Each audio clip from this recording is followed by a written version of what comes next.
East and West learning connections. Helps people of different cultures break barriers and connect with each other. Okay, so unfortunately, I won't go back and do all this stuff, but I'll just, since we're recording it, I will go back to this slide. So leadership is a way of thinking. You start from yourself with high standards and clear vision, and you effectively communicate both to the people around you and the organizations around you. And after that, you have a way of working, which is you have your vision and you've got to find the right team. It's got to be a good fit so that you can carry out your vision. You can carry out what you need to do at work. And also the team has to follow your high standards as well. So great leaders build highly effective, efficient, and motivated teams. It sounds ideal, but that is the goal. You're trying to build a team that can do things when they need to do it in the right way, effectively, efficiently, and that they're motivated. They're okay. They're happy even. That's the ultimate goal. Your work ethic is on display. That means that your team is looking at you and copying you in terms of your work ethic or your work habits. So just be aware that, as we say in English, what's good for the goose is good for the gander. It just means, you have to be fair. If you want your team to work really hard, you have to do the same. And even more importantly than telling someone is you should show them by your own actions what you expect of them. And this is that high standards and that work ethic on display. So that's part of being a leader. If you're going to apply for these jobs, you have to think about what it means to be a leader. This is part of it. And lastly, a way of influencing. And I'll just read this. If your actions inspire others to dream more, learn more, do more, and become more, you are a leader. This is a quote by John Quincy Adams. Now, you may agree or disagree with the quote, but it makes us think about that our actions, they will inspire others to do something, and we want to be aware of that we are going to influence people.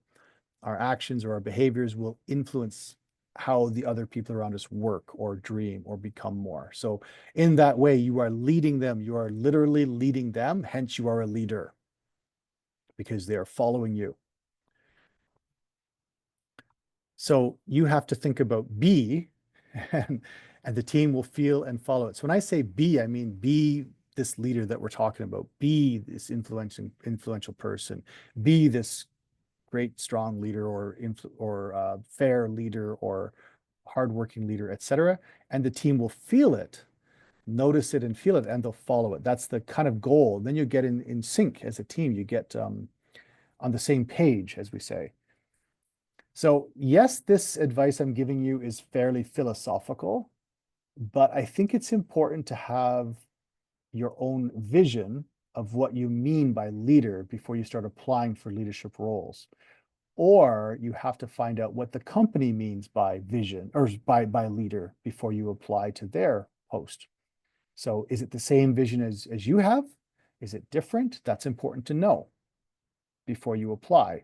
You have to know what you're getting into and how you define yourself as a leader, because that's probably going to come up in the interview. They will say things like, how do you define yourself as a leader? What's your style of leader? What do you think leadership means?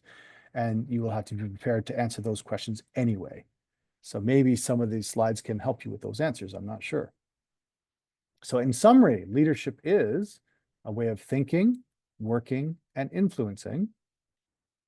You are providing vision, a winning team, inspiration, and direction to the future, i.e., skating to where the puck is going to be, just as Wayne Gretzky said.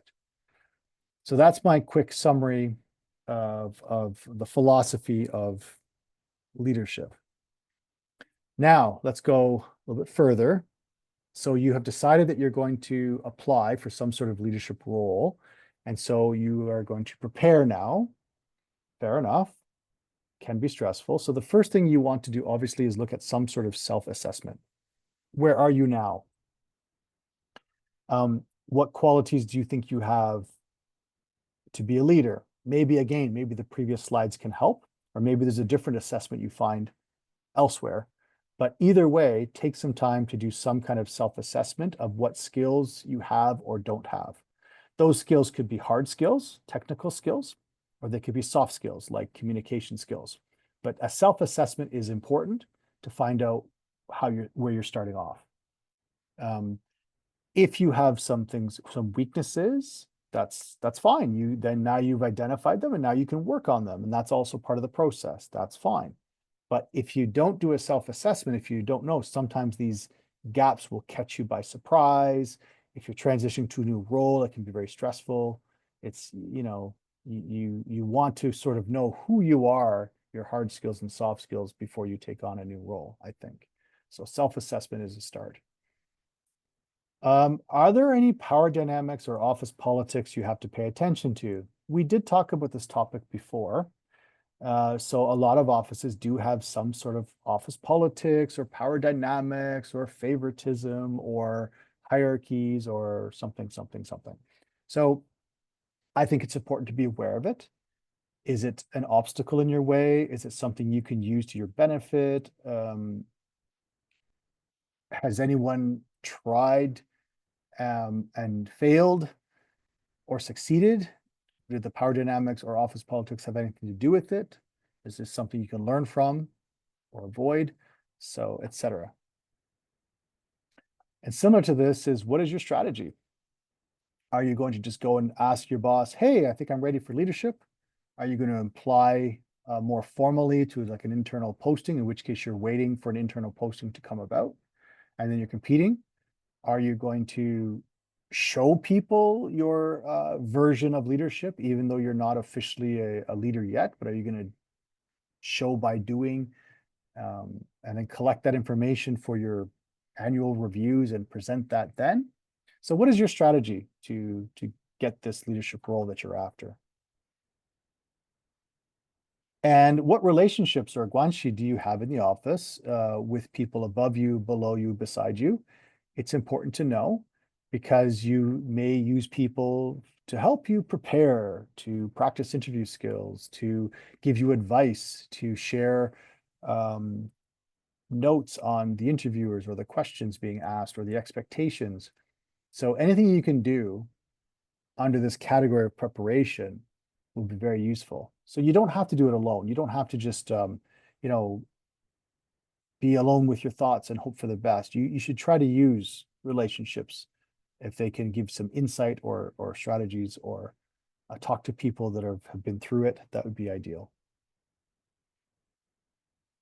And ultimately, what is your goal, or what are your goals? So why do you want to take on a leadership role? What is the goal? Is that connected to how long you want to stay with the company? Do you like the company? Do you like what they stand for? Do you want to work there for 10 or 15 or 20 more years? If you're taking on a leadership role, is it just one stop, or are there leadership roles above that? So what's the goal? Again, this is not just for you to know and as part of self-assessment and preparation, it's also to prepare your Q&A, because they will ask questions like this in the interviews if it gets to a formal interview. And so it's really good for you to prepare ahead of time, so you know why you're applying to this position, why you want to take on this more responsibility. A simple answer might be, well, I'd like a bigger salary. But it's not something we say. Everyone understands if there's extra money involved, that's great. Everyone understands if there's extra benefits involved, that's great. If there's a better title involved, that's good for your career. That's understood. But what else? What else? So for example, do you have any personal goals or professional goals that are connected to this application to leadership roles? That's important for you to know yourself, and you may present that. I'll just throw out an example. Let's say somebody says, I really want to improve my public speaking skills, and I know the leadership role have much more meetings and conferences to attend. And I think I'm pretty good already, but I want to hone that and sharpen that. That's an example of a personal goal that is a professional goal that is connected to you chasing leadership, just as a quick example. So again, it's not about you have to have that same answer as me. It's about being prepared. So mentally, you know what you're doing and why, and you're prepared for the interviews as well. So then you have to think about applying. As I mentioned, is it a formal application? Is it an informal, hey, just letting you know with your boss? Whatever, all good. I would say if the question is, And I think Ellen's question was like, how do you know when you're ready to apply? And here's my answer. I think you should be 80% comfortable with the idea that you should apply. And I think you should be 80% confident that you'll get the job. And I think you should be 80% competent at what you believe are the requirements of the job. And that's what I think. It doesn't mean you have to agree with me. You may think 50% is a better number, or you may think 99% is a better number. What I think is that 99% is damn close to perfection. And I think perfection is a disease to be avoided, perfectionism. And quite often people will never apply because they think they're not ready yet, not ready yet, not ready yet. One more certification, one more studies of this, one more of this, one more of that. And I think that's a challenge, that it holds you back if you're always looking for perfection. So that's my advice about not having the bar set too high, because it slows down when you'll actually apply. If your bar is too low and you're like, you know what, I'm just going to try. That's okay. It doesn't hurt. I'll just try. It does hurt. It does hurt, because the boss is like, did you hear that Jane applied again? What's Jane doing? She's not even qualified. I don't know. She just keeps applying for this high level position. It's silly. Then they start questioning Jane. So if you are applying for a job or leadership role that you're not qualified for, obviously, or that you're not ready for, it can look bad on you. It can look like you're unaware of your situation. It could look like you're unaware of your skill set. So that's why I kind of threw out the number 80%. It doesn't have to be 100%. It doesn't have to be perfect, but you have to have that feeling that, you know what, I think I'm pretty good. I've got a good shot. I think I know what the job requires. I think I've got a really good skill set. I think I'm used to this type of stuff, and I'm pretty sure I can learn 20% more, because that's part of the job, is learning and growing. I'm good with that. To me, that's that 80% conversation with yourself, and then you go and apply.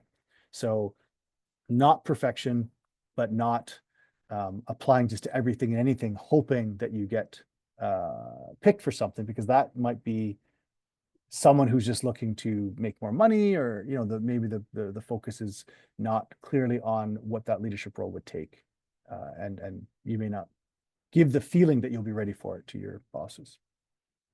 So anyway, this is my 80% philosophy here.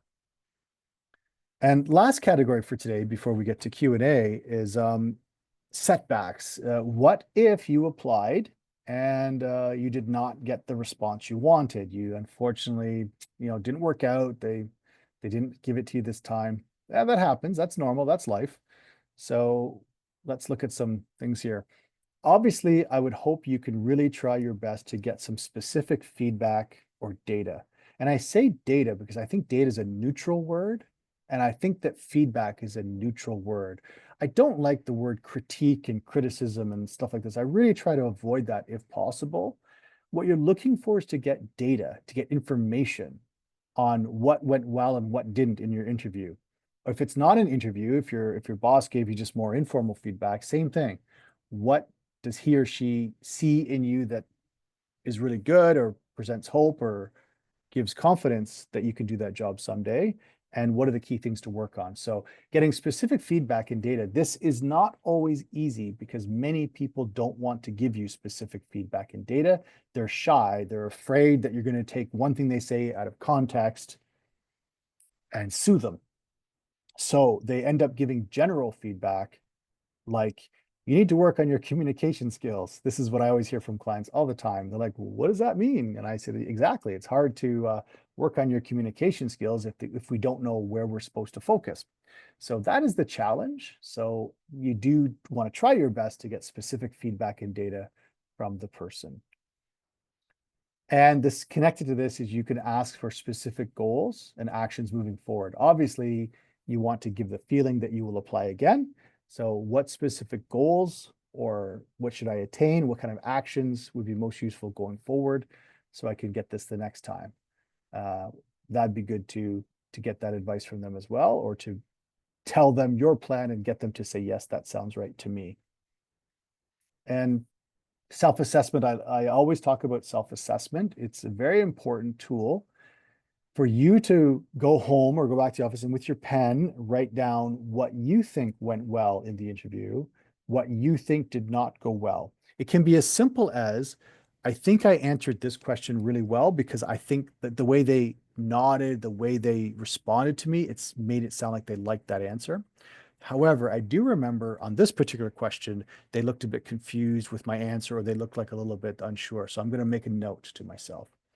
So this type of self-assessment you have to do immediately after the interview. You can't wait for a day or two or three. You got to do it immediately because obviously you're not going to remember all the questions, especially if it's a long interview, but some things will stand out in your memory. A few good things, a few not so good things. Those are the things you want to write down. The good ones too, because the good ones give you confidence of what you're answering correctly. So when you go back and whether it's the same company, same people, or different people, different company, you've got a good idea of, hey, here's my strengths. I don't have to over plan and over prepare this, but here's the things that I can make clearer, make better for next time. So the self-assessment is very important as well. And lastly, be aware of what we call the Dawal response. I believe we've talked about this before, but if not, it stands for denial, anger, withdrawal, and acceptance. When you get bad news, so in this case, negative feedback or sorry you didn't make it, you didn't get selected this time. As a human, you will go through the Dawal roller coaster, which denial is first like, you can't believe it. Like, what? They didn't pick me? I can't believe it. Like, ah. And that turns to anger. Whoa, that makes me mad. This is the third time I've applied and they never hire me because I'm a woman, because I'm Asian, because I'm too young, I'm too old, I'm too this, I'm too that. All these reasons why the world's against me. I'm angry.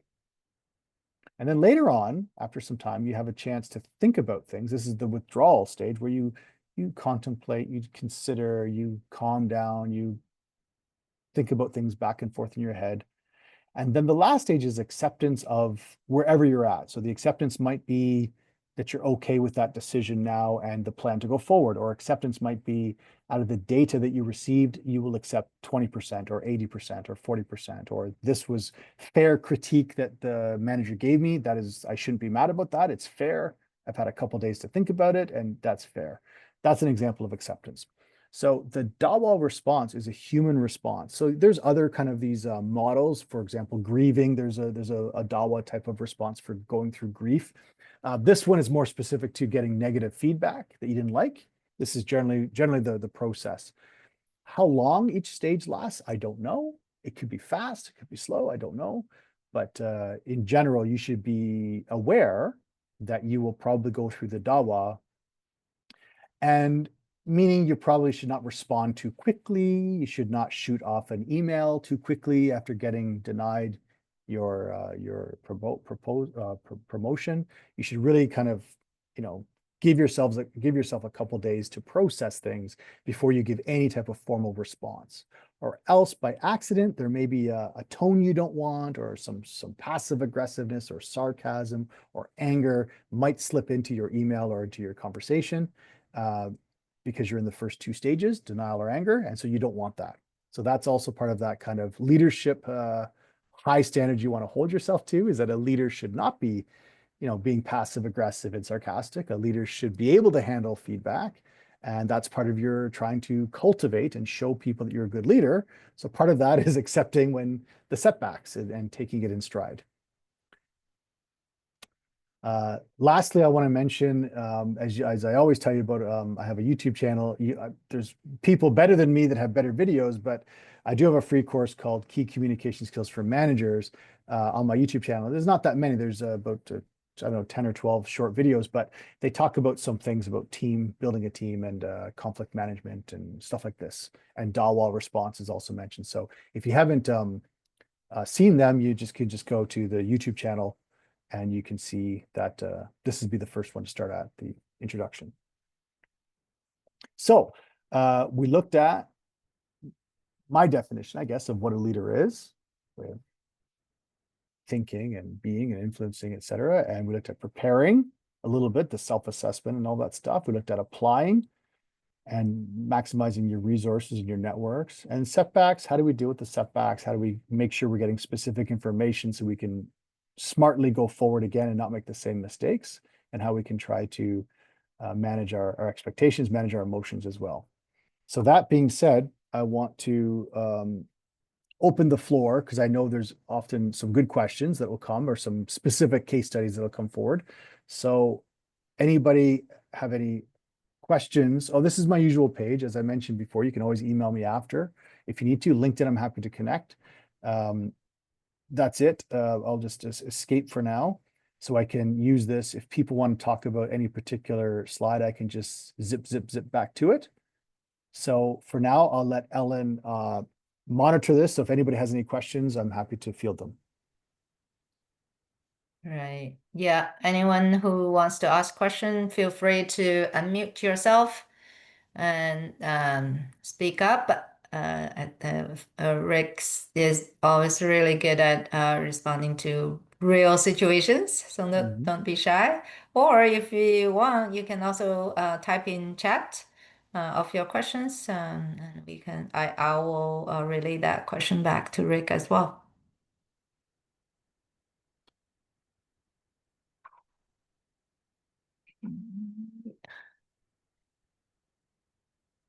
I don't see any questions. Nobody ask questions? Then I have a question for you. Young always have Okay. good questions. Go ahead.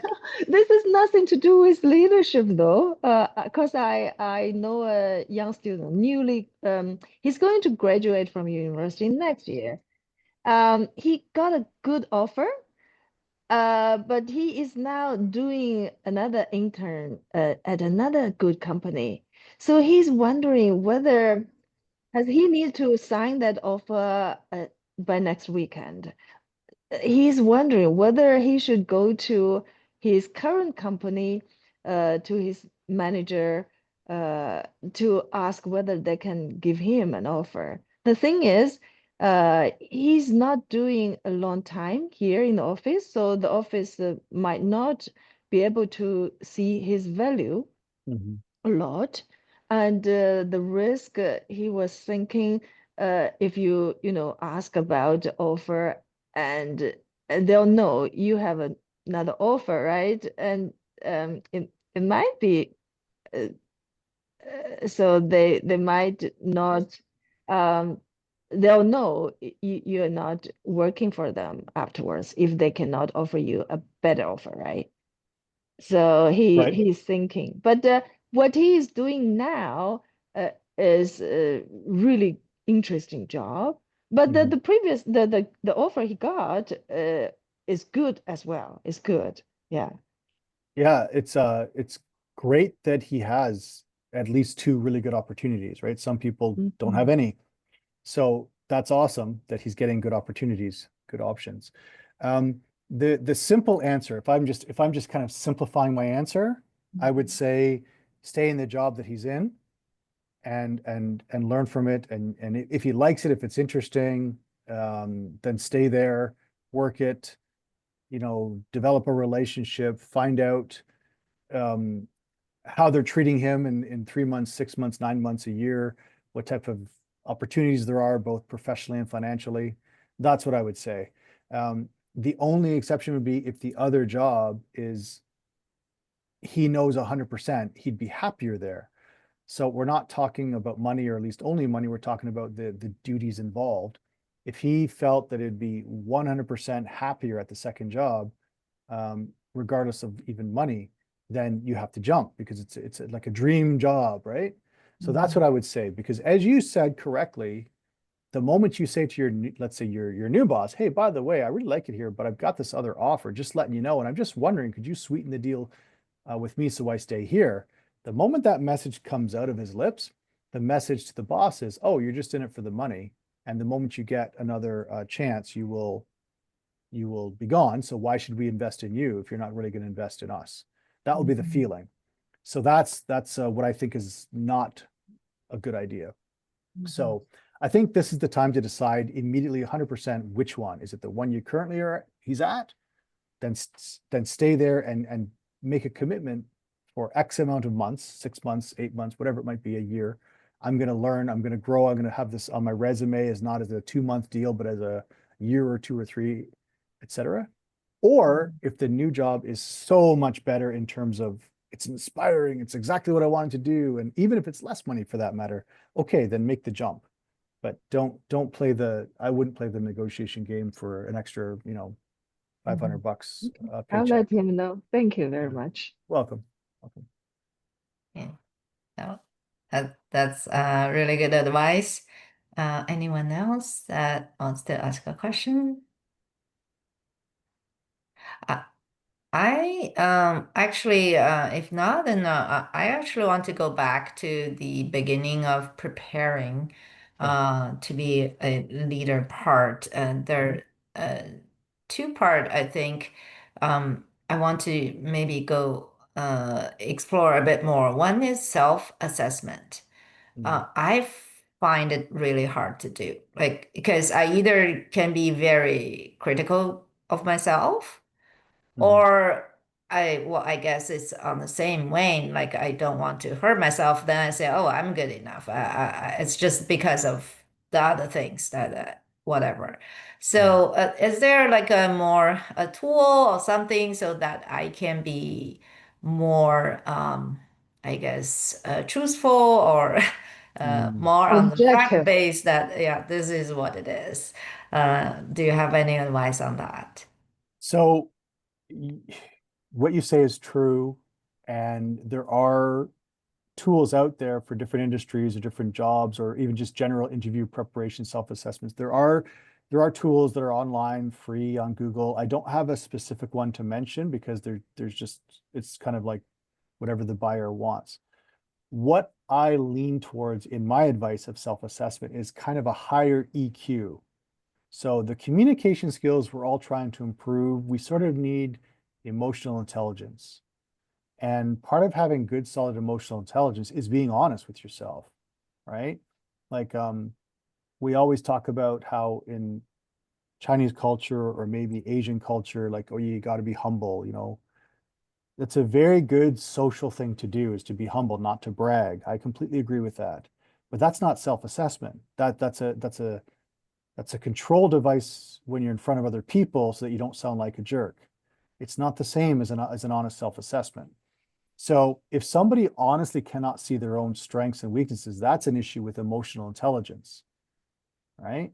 It's not about being humble. So I think we have to differentiate this here. We have to kind of, when you're quiet your mind, like meditation, I guess, you need to see yourself clearly. What are my strengths? What are my weaknesses? Now, can you get other people's opinions? Yes. You coworkers, mentors, family members. Of course, you can ask different people what they see are your strengths and weaknesses. You can ask them very specific questions. You don't just say, hey, can you assess me? Of course, they're not going to know what you're talking about. But you can say, for example, do you think that I would be a good leader? Or do you think that when I'm speaking about something, I sound like I know what I'm talking about? Or do you think I'm a good listener? So you could actually identify specifics that you want to ask people about. As I say, you could find some sort of online assessment tools, whether they're called EQ tools or whether they're called interview assessments. You could. I don't have any particular to recommend because I'm more along the lines of the EQ, being just really honest with who I am, for example, and what my strengths and weaknesses are, and seeing them clearly. That's I think the goal, what we want to do. So I've sort of half answered your question because I don't have a specific tool I can recommend. I think it has to be the level of emotional intelligence where we know what our strengths and weaknesses are. And then when someone gives us advice or someone tells us, here's your strength, here's your weakness, we know if that's true or false. And this is very useful when we get our assessments from our bosses at our annual reviews or whatever, because we also can self-assess correctly whether we agree or disagree, or to what extent, or what our goals should be after the feedback, how our Dawal response will handle it, because we have our own EQ self-assessment as well. So Wow. Actually, that does answer my question perfectly, because I think you went to the root of the problem. Is like emotion always gets in the way. When I do self-assessment, I guess either it's fear or anxiety or whatever it is, that I couldn't yeah, get to that honest level, that I'm afraid that something, But that, here, mm, Rick, I think there's also a culture thing that kicks in because you come from a different culture. So maybe you are not sure, um, like this weakness or this trait in my culture, could be regarded as good, as a merit, but not necessarily as a good thing for leadership here. So you are not sure on what ground you should make that judgment about yourself. Do you But have any the question is, where are your feet right now? Are they in Canada or are they in China? in Canada? So So there see, you we live go. in There you go. Canada, but then you don't really know. So you want to know, say, we want to ask a person, like a people like you, right? Right. So what do you think, right? What is this good for leadership or not? Or is this Yeah. my weakness or Mm, mm. strengths? Yeah. It could be different on the, you know. Yeah. It could be. And asking people is great. Like asking different types of people, different professional backgrounds, or even different cultural backgrounds. There's absolutely nothing wrong. It's a very good thing to ask people, hey, what do you think, or how do you feel about this and this? The problem is some people, uh, not just Chinese, of course, from any culture, they don't ask or they don't consider that their way might not be correct in the host country. So when I was teaching English in China a long time ago, of course I was being regarded as the Western English guru, blah blah blah, right? It's almost too much that you can't even find your own mistakes because everyone's treating you like you're some amazing teacher, even though these 25-year-olds, some of them can't even spell words properly. Um, some of the Chinese teachers knew grammar rules much better than I did.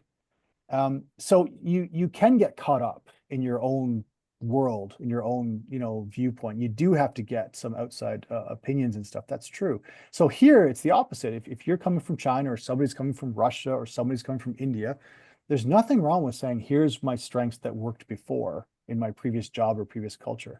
But as you said, now the second thing is it appropriate here? Does it work here? And the example I always give when I talk about different cultures, I always talk about Russians because I love Russians. I work with Russians all the time. I love them to death. But I always talk about how they always get in trouble for being too direct. And they say the damnedest things sometimes. It's direct. It's like just cuts to your soul sometimes. Not all of them, but a lot of them do. And it's just funny because in some cultures, people really respect the direct approach, and in some cultures, they don't. And so it's definitely important if you're a Chinese person to say, what is in my culture that has taught me how to be a leader, how to be a public speaker, how to be humble, how to be confident, and then say, does it work for this country or even this job? And if it does, it does. And if it doesn't, okay, when in Rome, do as the Romans do. How can I adjust a bit to make sure I'm performing well in Canada or in this particular province or city or industry? That's it. This connects back to EQ, right? It's like being aware that you're not going to beat yourself up about it. You're going to be aware. What am I doing right? What am I doing wrong? What can I adapt? How can I?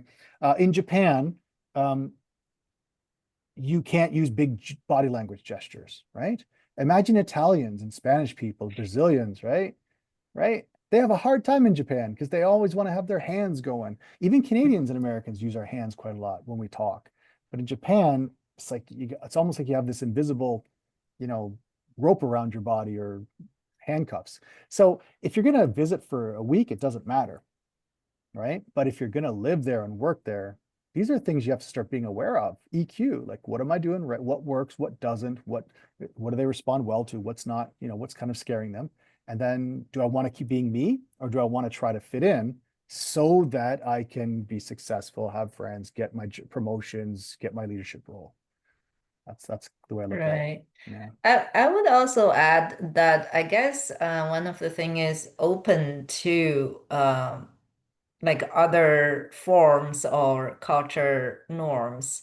Um, I guess there, like they say, there's no good and bad. Hmm. It's just depend on deciding, like in this environment, Right.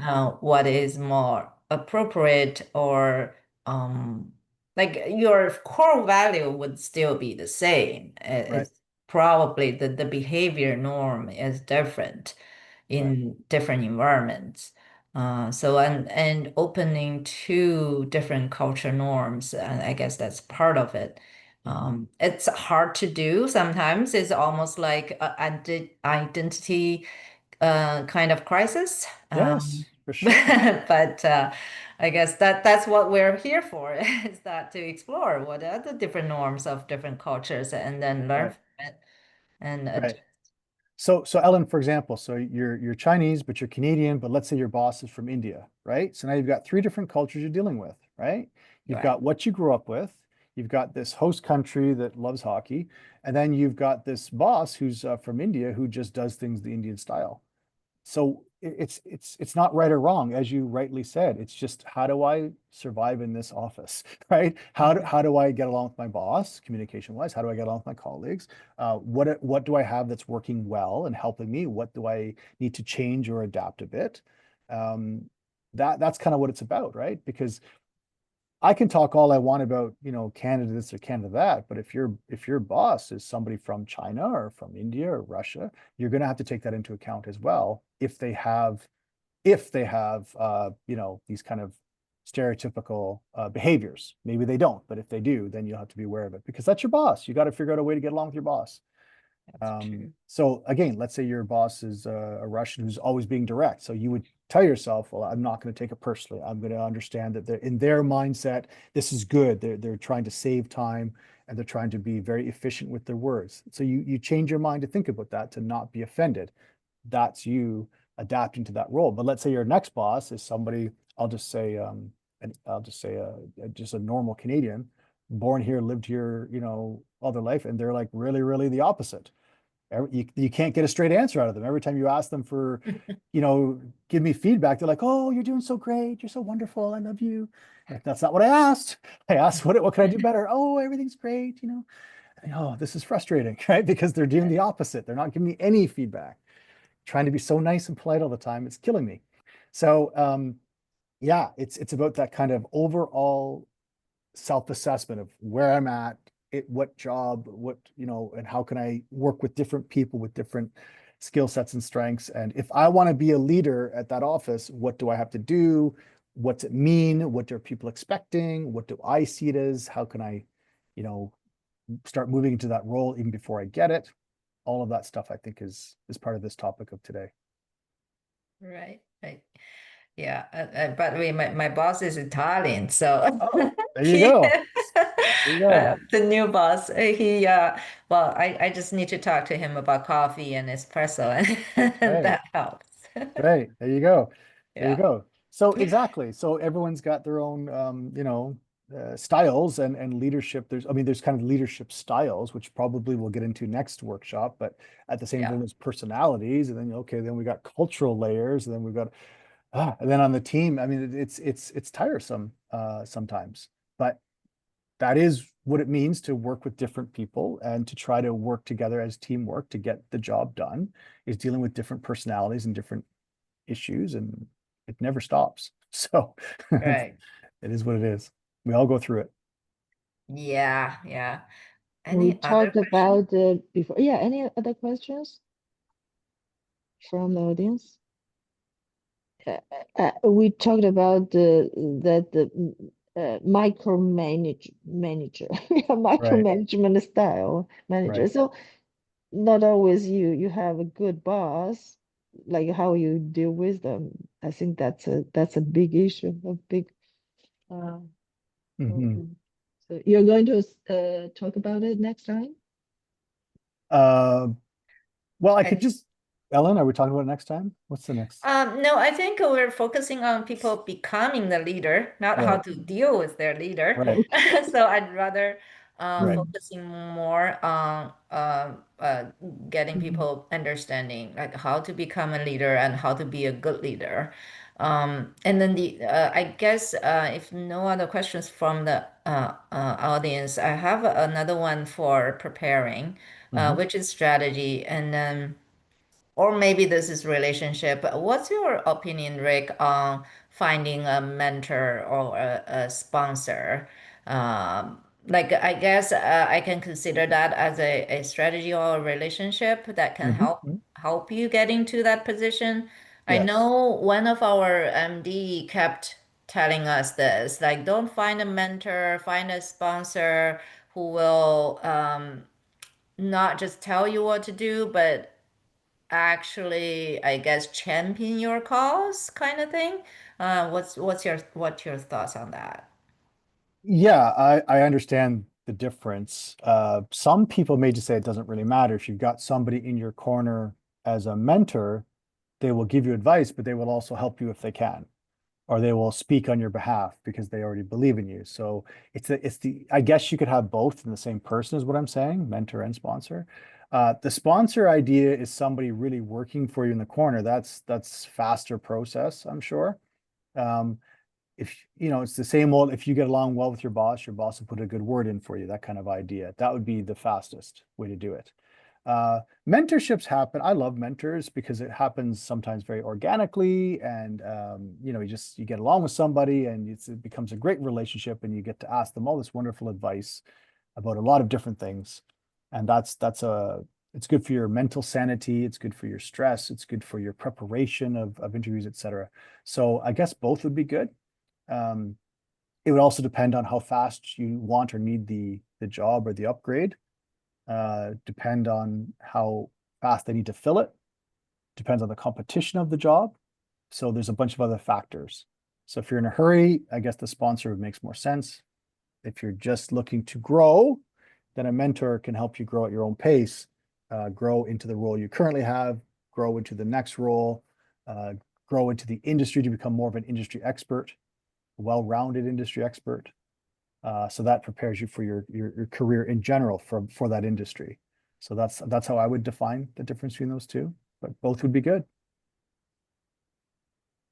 So mentorship is it sounds like a more of a long-term um, relationship that you want to keep and growing with it. So as I define it, it'd be more like a mentor that's not forced upon you, but rather one that you organically meet and grow together, like a friend or like somebody senior in the company. Right, right. There are companies, of course, who assign you a mentor, and that's something that's a little bit different. They assign you somebody, and that can be very effective as well. It's just not as organic and natural, maybe. So I think it's good to use what's around us. If the company's assigning mentors, that's great. And if there's a champion in our corner, of course. But I think it's fairly natural. If somebody really believes in you, they're going to speak on your behalf. You don't really have to beg them to do it. I would suggest. You can get letters of reference from them. You can ask their opinion. But like I said, if somebody's mentoring you, they're probably going to help you if they can, if you ask them. Right. So, Right. Yeah, and just to maybe give a teaser of the next two sessions, the next one, the topic I'm thinking right now is the first, let's say, 90 days or when you're first becoming a manager or leader, what are the most important thing for you to consider? That's kind of topic. And then the last one is what I was thinking is about how to be a mentor and coach. Like you said, being a leader is more than just managing people and doing things. It's about inspire, influence your team. So I guess there are differences there. So I guess we can talk more about when you get to that manager position or even senior management position, what are the other things that you could look into to develop in yourself? So those are the things that I'm thinking for the next few sessions, next two sessions. Yeah, and if your audience has obviously questions they want to deal with, they'll send to you. You'll let me know. It helps me. Okay. It's very much appreciated. It helps me shape the content of the webinar. So the more people give feedback or requests or specific situations they're in, the more we know how to deal with it, for sure. Exactly. Okay. All right. Well, in that Okay. case, let's wrap it up for today. Thank you everyone for your time. And as I said, you can always reach out to me directly or through Ellen or through Yang. I'm always happy to answer any further questions. I do acknowledge today I was a bit more philosophical. I also acknowledge that it's more my philosophy. So remember, I'm just one person giving an opinion. There's other people that have the same or different opinions. So by all means, if it's an important thing like your career, definitely get some different opinions. We all have opinions based on our experiences. So, explore. But if I've said something that helped a bit or made you think a little bit, then I've done my job. So Yep, definitely. It thanks, helped everyone. me. Good. Yes. Good. All right. Thank Thank you you, so Rick. much, Rick. Thanks, everybody. Bye.